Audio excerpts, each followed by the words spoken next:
Morning guys, Mark Ferrasci, Protect Dog Training, and Duk-ie. Our mic is out, so you're just gonna have to deal with a muffled. You may not even be able to hear me at all, depending. But we're gonna have to get a new mic. Went to go plug it in this morning, and she's dead as a doornail. I don't know what's going on. So I'm playing with it. Put a word out to my technical advisor and see if we can get that fixed. All right, Duk-ie. Duk-ie. All we're doing now is pattern and routine, right? Coming out in the morning, and right away we'll hit these tubs and table. Up.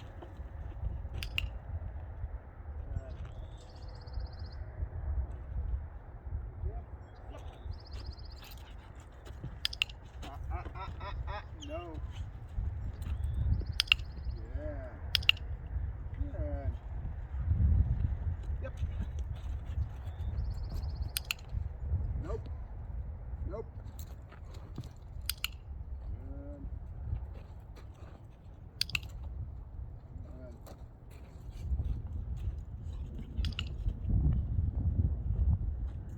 Good. Okay. Good. Yep. Up. Good boy.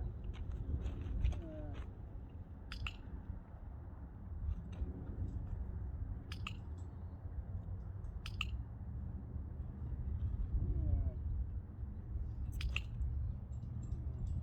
Yep.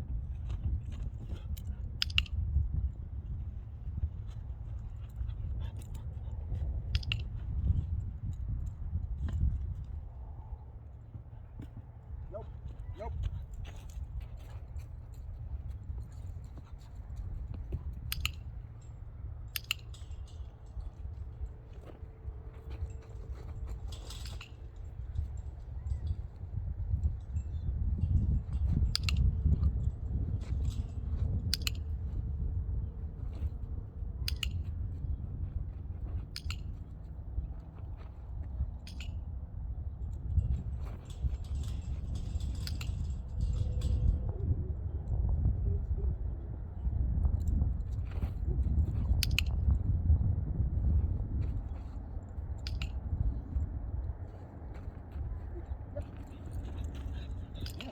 Hey, good boy, Duk-ie.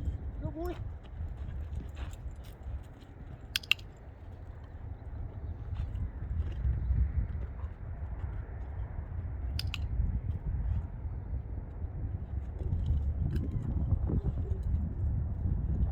Okay. Up, up. Good boy. Good. Come on. Good.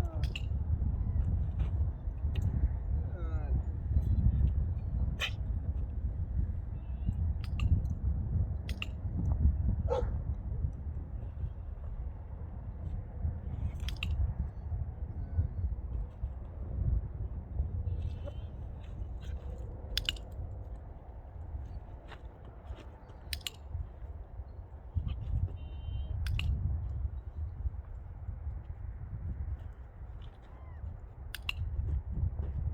Up. Come on.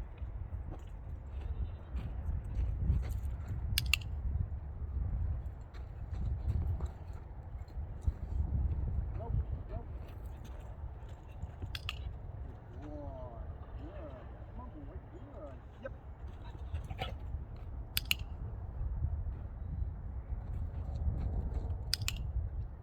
boy. Good. Hop, hop. Good. Good. Yep, we're done. All right, guys. So what you see there is the second morning. I worked him 2 or 3 times yesterday, but he is 5 months old, so I missed that imprint period from 8 weeks old like I did with Dante. Remember Dante? Dante went back to a working dog trainer in Florida and got to spend a couple months in his kennel and doing nothing but bite work, and he came away saying that dog was probably the top 3 dogs that he's worked in his career.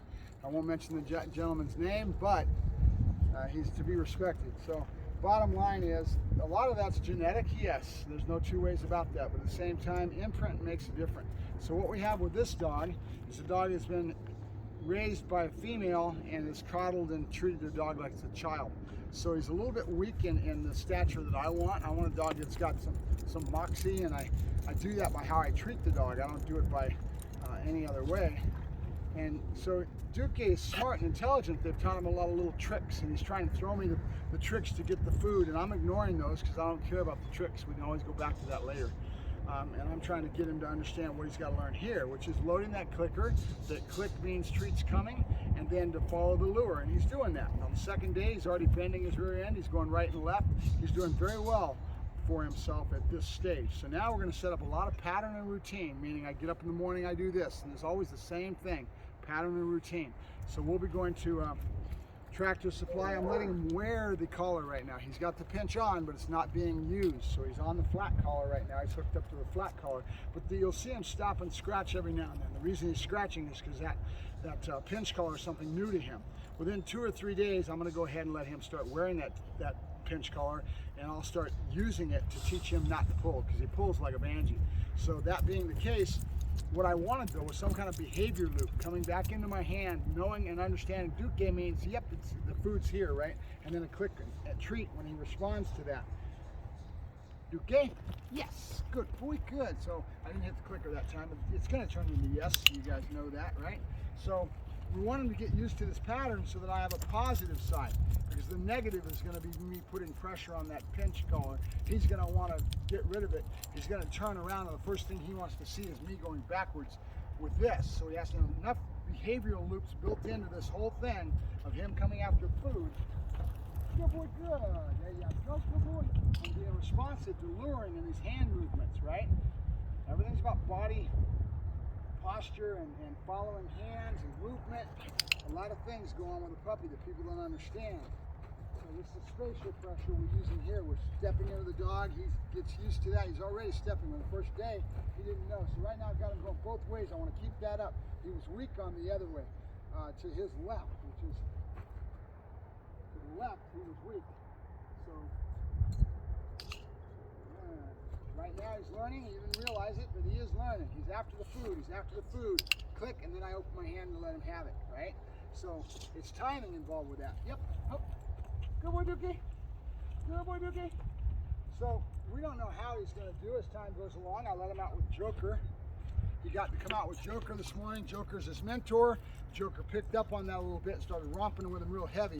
So he's learning about body language. He's learning about a stout dog. He's seeing that body language. And you'll see how I treat Joker, and this is all going to go into his little cranium. It matters, guys. It matters. It's a lot about how you treat the animal, right? A lot of developing a dog is what you do with him and how you treat him in the environment, not just heel, sit down, stand. I'm stuck on that because the trainer that has Legacy, and I'm working Legacy, I see huge holes in his training based on the fact that all he's doing is luring the animal with food, and he doesn't understand how much more goes into building a real dog. Building a dog that's got stout, that can end up going to the street, can end up doing is an art. And there's a lot more that goes into it than just heel, sit down, stay. So I will have the pinch being used by tomorrow maybe. I'll have to find out what I feel. I got to make sure he's being responsive to just what you're seeing here. He's got to be able to follow the lure and know that this means something. So when he turns around with a negative on that pinch, I'm not going to yank it. I'm just going to put pressure on it. He's going to kind of freak out by that a little bit. He's going to turn around right away. There's going to be a lot of food, movement, my voice tone, anything I can get him to help him learn the right answer, right? Remember, 2 and 2 always has to add up to 4, right? Very important. Duk-ie. Good boy, Duk-ie. Yes. Good boy, good. So now he's understanding that this hand means something, right?